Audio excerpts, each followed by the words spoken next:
Shopping کے لیے جا رہا تھا۔ میں نے کتنے متضاد منظر دیکھے، بعض منظر دیکھ کر میری آنکھوں سے آنسو آ گئے۔ پہلا منظر، گاڑی ڈرائیو کرتے ہوئے آگے جا رہا تھا، ایک سائن بورڈ پہ لکھا ہوا تھا ہلکی پھلکی بھوک میں۔ بیگم نے اس طرف اشارہ کر کے مجھے متوجہ کیا کہ دیکھیں سائن بورڈ پہ کیا لکھا ہوا ہے۔ بسکٹ کا اشتہار تھا، تو ان کا اشارہ تھا کہ مجھے یہ بسکٹ لے کے دے، حالانکہ ہم گھر سے بھاری بھرکم بہترین کھانا کھا کے چلے تھے۔ بہرحال میں نے جیب سے پیسے نکالے اور بیگم کو کہا کہ جائیں سامنے والی دکان سے لے آئیں۔ بیگم دکان سے بسکٹ لینے چلے گئی تو میں نے دیکھا کسی نے میرا دروازہ نوک کیا ایسے، تو دیکھا ایک خاتون ہے، برہنہ پا ہے، بچے کو گود میں اٹھایا ہوا اور بچے کے ناک سے دے رہا ہے ناک، اور کہہ رہی ہے کہ میرا بچہ بیمار ہے، اللہ کے نام پر بچے کو دودھ لے دو۔ جتنا مجھ سے ہو سکا میں نے ان کی مدد کی اور بیگم کو کہا وہاں سے دودھ کے 2 پیکٹ لے آئے۔ دوسری طرف میں نے نظر دوڑائی تو ایک بوڑھا آدمی اور ایک ٹھیلا گھسیٹتے ہوئے جا رہا ہے، ٹھیلے پر کنو اور سیب رکھے ہوئے ہیں۔ میں نے کہا یا باری تعالیٰ، یہ عمر اس کی آرام کرنے کی تھی اور 75 سالہ 80 سالہ بوڑھا، پھٹے ہوئے کپڑے، اور یہ روزی کمانے کے لیے جا رہا ہے۔ اگر اس کی اولاد ہوتی تو یہ ان کو کما کے کھلاتی۔ اولاد کس کے لیے ہوتی ہے؟ بڑھاپے میں آرام کے لیے۔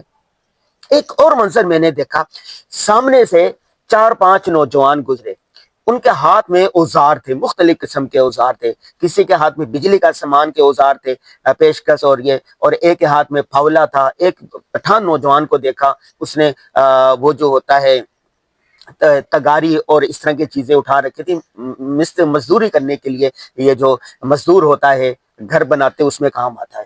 میرے دل سے دعا نکلی، میں نے کہا یا باری تعالیٰ آج ان کو اچھی روزی مل گئے، چونکہ میں نے کئی لوگوں کو اگلے چوراہے پر دیکھا کہ وہ روزگار کی تلاش میں بیٹھے ہوئے ہیں۔ جب میں نے گاڑی کھڑی کر کے پوچھا کہ بتائیں روزانہ مزدوری ملتی ہے؟ اس نے کہا صاحب کبھی مزدوری ملتی ہے، کبھی اسی طرح بھوکے چلے جاتے ہیں۔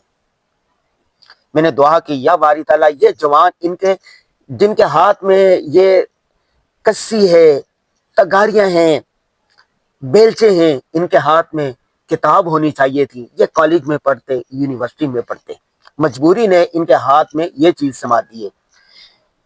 ایک میں نے دیکھا سامنے سے بائک جا رہا ہے، اس بائک پر پوری فیملی بیٹھی ہوئی ہے، 2 بچے بائک پر سامنے ٹینکی پر بیٹھے ہوئے ہیں، پیچھے اس کی بیوی ہے اور اس نے ہاتھ میں اتنا سارا بیگ اٹھا رکھا ہے اور 2 بچے اس کے پیچھے بیٹھے ہوئے ہیں۔ گویا ایک بائک پر 6 لوگ بیٹھے ہوئے ہیں اور پوری فیملی بیٹھی ہے۔ میرے دل سے دعا نکلے، میں نے کہا یا باری تعالیٰ ان کو گاڑی دے دے۔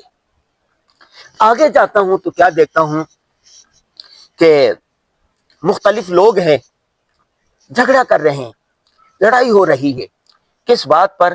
کہ 2 موٹر سائیکل ہے، انہوں نے کسی گاڑی والے کو روکا اور اس سے سامان لوٹنے کی کوشش کی اور وہاں سے لڑائی ہوگی، لوگ آگے، اور جو چوری کرنے والا تھا، چھیننے والا تھا، ان کو مارا اور اندھ منہ کیا ہوا ہے، اس کے ہاتھ سے یہاں خون نکل رہا ہے، ناک سے خون رہا ہے، لوگ اس کو برا بھلا کہہ رہے ہیں۔ میں نے دعا کی یا باری تعالیٰ یہ جو جرائم میں مبتلا ہو گئے ہیں، اقوام متحدہ کی رپورٹ ہے کہ غربت کے اندر، دہشت گردی کے اندر ایک بڑا سبب، ایک بڑی وجہ غربت بھی ہے۔ پاکستان ان ممالک میں شامل ہے جہاں پر خط غربت سے نیچے زندگی گزارنے والوں کی تعداد 60%، 70% ہے۔ نوجوان پڑھے لکھے، روزگار نہیں مل رہا، بے روزگار گھوم رہے ہیں لوگ، کیا کریں؟ مجبوری میں آ کے وہ جرائم میں مبتلا ہو جاتے ہیں۔ آج جو میں نے منظر دیکھے اور پھر میں واپسی پر بیگم سے کہہ رہا تھا، بیگم ہمیں اللہ کا کتنا شکر ادا کرنا چاہیے، اللہ نے مال دیا ہے، دولت دی ہے، گاڑی آرام دے دی ہے، گھر دیا ہے، پاکستان دیا ہے، ایمان کی دولت دی ہے۔ وہ کہتے ہیں نا کہ دوسروں کا غم دیکھا تو اپنا غم بھول گئے۔ دنیا میں کتنا غم ہے، میرا غم کتنا کم ہے۔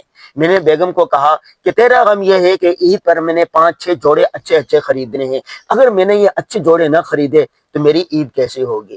ہم گھر سے کھانا کھا کے آئیں، تیرا غم یہ ہے کہ چٹخارے کے لیے تو چاہتی ہے کہ یہ جو سائن بورڈ پر ہلکی پھلکی بھوک میں لکھا ہوا بسکٹ، وہ بسکٹ بھی لے لوں۔ دوسری طرف آدھی سے زیادہ آبادی، 25 کروڑ آبادی میں سے 22 کروڑ آبادی جو ہے وہ متوسط طبقے میں سے ہے، اور اس سے آدھے یعنی 1% جو ہے وہ خط غربت سے نیچے زندگی گزار رہے ہیں۔ ان کے لیے صاف پانی پینے کو نہیں ہے، 2 وقت کی روٹی نہیں ہے۔ 4-5 کروڑ لوگ ایسے ہیں ان کے پاس چھت نہیں ہے، اور لاکھوں کی تعداد بلکہ کروڑوں کی تعداد میں ایسے ہیں ان کے پاس سواری نہیں ہے۔ کتنے لوگ ہیں ان کو علاج معالجے کے لیے ان کے پاس پیسے نہیں ہیں۔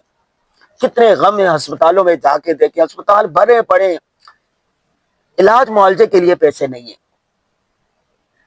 آپ یہاں پر چوراہوں پر راستے میں دیکھتا ہوا میں چلے گیا، لوگ بھیک مانگ رہے ہیں، بوڑھے لوگ رزق حلال کی تلاش میں، گبرو نوجوان پڑھنے کی عمر ہے اور یہ ہے، اور کتنا وہ ہے، اور ہم اللہ تعالیٰ نے ساری نعمتیں دی ہوئی ہے تو کیا ہے۔ تو بیگم صاحب نے اس بات پر ایگری کیا کہ میں صرف ایک جوڑا لوں گی اور باقی جوڑے ان بہنوں کے لیے وقف کر دوں گی جن کے پاس ایک جوڑا بھی نہیں ہے۔ رمضان المبارک میں ہم 2 ڈشیں بنائیں گے، باقی 3 ڈشوں کی جو قیمت ہے ہم ان کے لیے وقف کر دیں گے جن کے پاس روزہ کھولنے کے لیے ایک ڈش بھی نہیں ہے۔ پیغام اس نے یہ ہے اس ویڈیو کا کہ آپ بھی اپنے رشتہ داروں میں، اپنے خاندان میں، اپنے معاشرے میں، اپنے محلے والوں میں دیکھیں جو غریب ہے ان کی مدد کریں، اپنی نعمت کے شکرانے کے طور پر اپنے 4 جوڑوں میں سے ایک جوڑا لے، 3 جوڑے ان کو دے دیں۔